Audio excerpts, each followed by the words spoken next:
À travers cette vidéo, nous allons apprendre ensemble comment est-ce qu'on peut effectuer le détourage plus précisément avec l'outil Plume. Donc, je suis au niveau de Pixel Studio pour pouvoir réaliser en fait ce détourage. Nous pouvons aussi le faire au niveau de Pixel, en fait, Vector Studio. Donc, là, nous sommes en train de travailler au niveau de Pixel Studio. Donc, Pixel Studio, je peux dire que c'est l'équivalent de Adobe Photoshop. Donc, ici, nous allons utiliser l'outil Plume pour pouvoir détourer notre image. Donc, avant qu'on se lance dans le détourage, nous devons d'abord paramétrer, faire quelques paramètres. Je viens au niveau en fait de des couleurs ici. Je clique en fait, je sélectionne son couleur. Donc, dans le sens que lorsque nous allons créer notre forme, en fait, la forme, elle, n'aura pas de remplissage. Donc, juste les contours, on aura besoin des contours. Donc, je viens ici, je commence au niveau de la tête. J'appuie sur la touche CTRL, et c'est un peu de, je viens là, clique.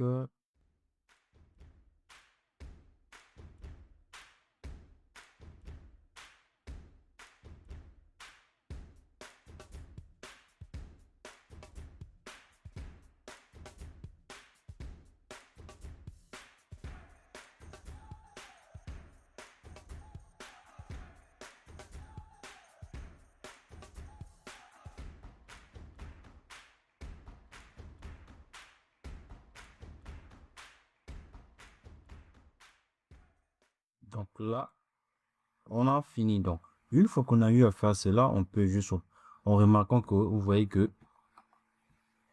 je effectue en fait le détour. En fait, j'ai fait le tour de la personne. Donc, qu'est-ce que nous allons faire? Je viens au niveau de la sélection ici.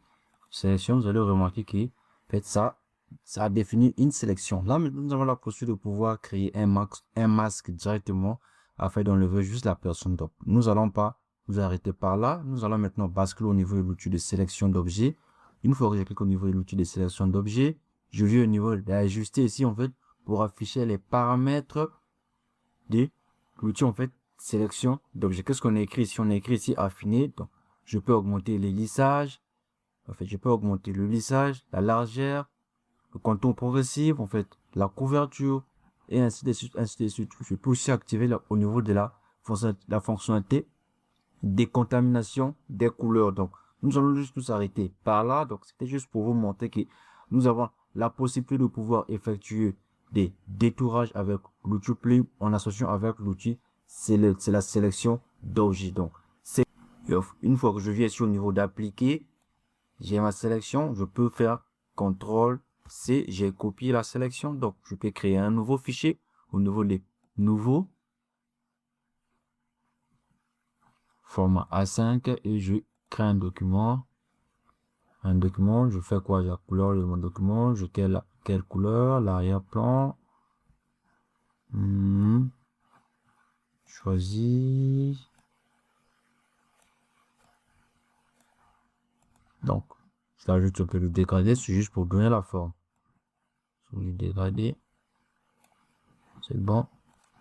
Je clique, je fais CTRL V pour ajouter mon élément. Vous voyez que mon élément elle est bel et bien ici, donc j'appuie sur la touche CTRL pour redimensionner.